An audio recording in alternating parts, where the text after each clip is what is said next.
अस्सलाम वालेकुम, मैं हूं अहमद और आप देख रहे हैं अहमद फूड सीक्रेट्स। अल्लाह आपको सेहत वाली जिंदगी अता करे। आज की रेसिपी है फिश पकौड़ा। तो शुरू करते हैं रेसिपी को। 300 ग्राम बोनलेस फिश ले लें। उसके बाद 1 टेबलस्पून लहसुन अदरक का पेस्ट डाल दें, 1 टेबलस्पून जीरा पाउडर, 1 टेबलस्पून लाल मिर्च पाउडर और आधा टेबलस्पून हल्दी का ले लें। और नमक आप अपने जायके के हिसाब से ले सकते हैं। और 1 प्याज कटा हुआ, प्याज को अच्छी तरीके से चॉप कर लीजिएगा। हरा धनिया और 4 से 5 हरी मिर्च डाल लें, इससे टेस्ट बेहतर हो जाता है। इसको अच्छी तरीके से मिक्स कर लें। मिक्स करने के बाद 100 ग्राम चावल का आटा डाल दें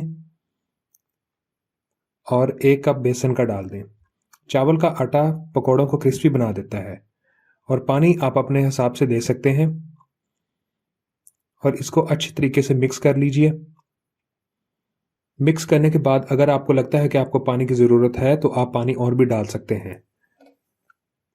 इसके बाद किसी भी कढ़ाई में या फ्रायर में पकौड़ों को फ्राई कर सकते हैं। पकौड़ों को तकरीबन 5 मिनट तक ज़रूर फ्राई कीजिए, या जब तक इनका कलर गोल्डन तक ना हो जाए, क्योंकि इसमें फिश को भी पकने का टाइम चाहिए।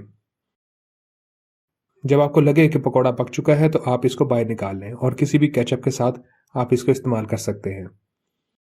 चैनल को सब्सक्राइब करना मत भूलिएगा। अल्लाह हाफिज़।